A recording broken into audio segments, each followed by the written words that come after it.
నమస్కారం. జై శ్రీమన్నారాయణ.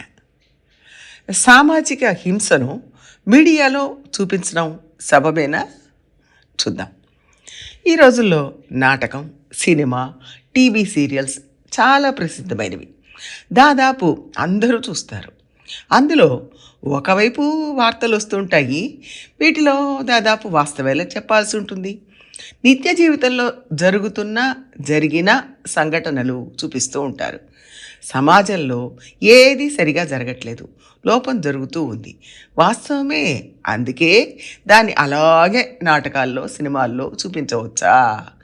అది చూసేవాళ్ళు అందులో చెడు నేర్చుకోరా అని ప్రశ్నించేవాళ్ళు చాలా కాలంగా ఉన్నారు. దానికి వాళ్ళు ఏమంటారంటే, సమాజంలో జరుగుతున్నదే మేము చూపిస్తున్నాం, ఇంట్లో జరుగుతున్నది మేము చూపిస్తున్నాం, అందరూ చూడడం కోసం కొద్దిగా మార్పులు చేసి చూపిస్తున్నాం, నాటకం అంటేనే ఇంతే కదా, దీంట్లో తప్పే ఉంది అని అంటారు. ఆ వాదనలో కూడా కొన్ని సత్యాలు లేకపోలేదు. అసలు జరగంది, సమాజంలో లేనిది ఏ రచయిత రాయలేడు. కాకపోతే సైన్స్ ఫిక్షన్ లాంటివి ఎప్పుడో 2500 సంవత్సరం నాడు ఇలా జరగవచ్చు, 3000 సంవత్సరాలకి ఇలా జరగవచ్చు అని రాస్తారు. కానీ మనం చూసే సామాన్యమైన నాటకాలు మొత్తం ఊహించి రాయలేరు. ఓ మేరకు సమాజంలో దానికి మూలం ఉండాలి, అది వాస్తవం. కానీ ఉన్నట్టుగా చూపించాలా వద్దా అని ఆలోచించాలి.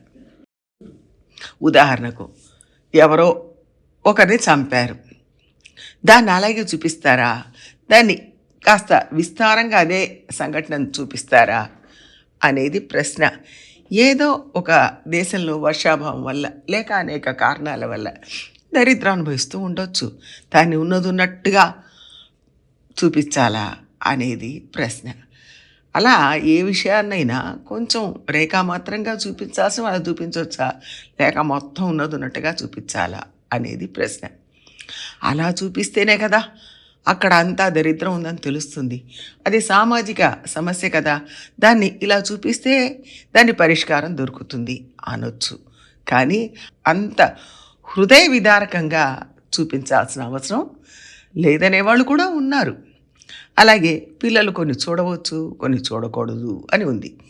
16 ఏళ్ల లోపు పిల్లలు కొన్ని చూడకూడదు, దానికి సెన్సార్ సర్టిఫికేట్ ఉంటేనే అది వాళ్ళు చూడవచ్చు. ఎందుకంటే వాళ్ళకి అవి చూసి అర్థం చేసుకునే మానసిక పరిపక్వత ఉండదు. కాబట్టి వాళ్ళకి ఆ విషయాలు చెప్తే అర్థం కాక గందరగోళ పడిపోతారు. అంటే 16 ఏళ్ల వయసు దాటితే వాళ్ళ మనసు బాధింపబడదు అని అంటున్నారు సైకాలజిస్టులు. అది వాస్తవమా? వాళ్ళు పుట్టిన చోటు, వాళ్ళు పెరిగిన వాతావరణం, వాళ్ళ విద్యాస్థాయి, వాళ్ళు ఎంతవరకు సామాజిక విద్యకు, సమాజానికి ఎక్స్పోజ్ అయ్యి ఉన్నారు, ఇవన్నీ చూస్తే కానీ వాళ్ళని ఆ దృశ్యం బాధిస్తుందా బాధించదా అనేది నిర్ణయించలేము. కేవలం వయసుతో మాత్రమే మెచ్యూరిటీ రాదు. మనం ఏమనుకుంటున్నామంటే, ఈ వయసు అయితే చాలు, మెచ్యూరిటీ వస్తుంది అనుకుంటున్నాం. కానీ వయసుతో పాటు మెచ్యూరిటీ కూడా ఉన్నప్పుడు ఆ దృశ్యాలు చూస్తే వాళ్ళు అర్థం చేసుకోగలుగుతారు. సినిమా చూడటానికి వెళ్ళేవాళ్ళు ఫలానా వయసు వాళ్ళు మాత్రమే అని చెప్పలేము. ఒక థియేటర్ లోపలికి వెళ్ళేటప్పుడు వయసు చెక్ చేయడానికి ఎవరు ఉండరు. అక్కడ ఐడి ప్రూఫ్లు ఎవరు అడగరు. ముఖం చూసి వయసుని ఏదించి లోపలికి పంపిస్తారు. అది కూడా హడావుడిగా చేయడం వల్ల సరిగా గుర్తించడానికి అవకాశం ఉండవచ్చు, ఉండకపోవచ్చు. ఏదో కొంతవరకు మాత్రమే చేయగలుగుతారు. ఇక ఇంట్లో టీవీలో అయితే చెప్పనక్కర్లేదు. టీవీ చూస్తున్నప్పుడు రకరకాల దృశ్యాలు వస్తూ ఉంటాయి. ఖచ్చితంగా పిల్లలు మనతో పాటు కూర్చొని చూస్తూ ఉంటారు. వాళ్ళలో 15 నుంచి 12, 13 సంవత్సరాల పిల్లలు కూడా ఉండొచ్చు. అలాంటి దృశ్యాలు వచ్చినప్పుడు ఇవి చూడొద్దు అని ఎంతమంది తల్లిదండ్రులు పిల్లలకు చెప్తారు? టీవీలో ఇలాంటివి రావు అని మీరు చెప్పొచ్చు. అవి రాకపోయినా సమాజంలో ఉండే లోపాలు చూపించినప్పుడు అవి కూడా చూస్తారు. ఇది కాక ఇంటర్నెట్ ఉండనే ఉంది కదా, దాంట్లో సకలం వస్తూనే ఉంటాయి. అందువల్ల లోకల్లో జరిగేవే చూపిస్తున్నారు, కొంచెం మార్పు చేస్తున్నారు అని చెప్పడం సరైన వాదన కాదు. ఇంట్లో ఉన్నప్పుడు ఎవరైనా చూడొచ్చు, మేము తీయకపోతే ఇంకోరు తీయరా, అందుకని మేమే తీస్తున్నాం అనేవాళ్ళు కూడా ఉంటారు. వెనకటికి ఒక చెప్పేవాళ్ళు, ఒక రాజుగారు ప్రతి వీధిలో ఒక గంగాళం పెట్టి ఇంటికి ఒక బిందెడు చొప్పున పాలు అందులో పొయ్యాలి అని రూల్ పెట్టారు. ఎందుకంటే రాజుగారి మీద ఆ ప్రజలకున్న విశ్వాసం ఎంతటిదో తెలుసుకోవడం కోసం. అందరూ పాలు పోస్తారులే, మనం ఒక్కళ్ళో నీళ్లు పోస్తే ఏమవుతుంది అనుకొని ఒక బజార్లో అందరూ నీళ్ళే పోశారు. ఆఖరికి ఆ డ్రమ్ము తెరిచి చూస్తే దాంట్లో నీళ్ళే ఉన్నాయి, పాలు లేవు. అలాగే ఏది పడితే అది ప్రసారం చేయకూడదు.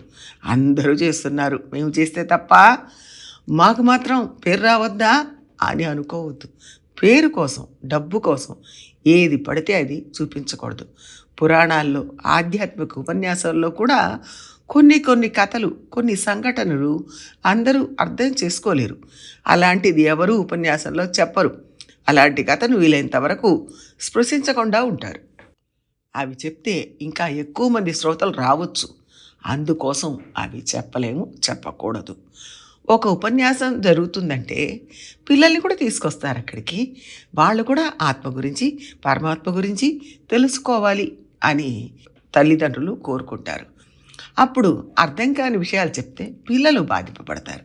అందువల్ల సమాజంలో ఉన్న వాటిని చూపిస్తున్నాం అని చెప్పడంలో అర్థం లేదు. ఇంకోటి, చెడుని 90% చూపించి చిట్ట చివరికి ఒక 5-10% మంచి చూపిస్తే సరిపోదు. చెడును గురించి 50% చూపించి దాన్ని అధిగమించే విధానం ఏమిటో ఇంకో 50%లో చూపిస్తే ఓ మేరకు పర్వాలేదు. అంతేగాని చెడునే 90% చూపించి చివర ముగింపులో మంచిని చూపించినంత మాత్రాన అది మనసులో స్థిరపడదు. ఎక్కువసేపు ఏం చూశారో అదే మనసులో స్థిరపడిపోతుంది. అట్లా తీస్తే సినిమాలు ఆడతాయా అంటే వాస్తవం చెప్పాలంటే అలాగే తీయాలి. కేవలం డబ్బుకు ప్రాముఖ్యత ఇస్తే అది సమాజాన్ని బాధిస్తుంది. ఆ బాధ మన దాకా కూడా రావచ్చు, అంటే అది తీసిన వాళ్ళ దాకా కూడా రావచ్చు. అందుకే మీడియాలో ఇచ్చేటప్పుడు జాగ్రత్తగా చేయాలి.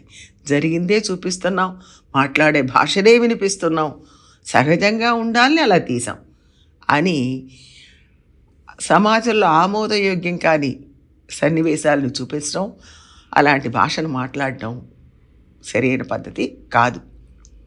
ఇలా అనడం వల్ల ప్రయోజనం ఎంతవరకు ఉంటుందో మీరే ఆలోచించుకోవాలి. మంచివి తీయడానికే ప్రయత్నం చేయాలి. జై శ్రీమన్నారాయణ.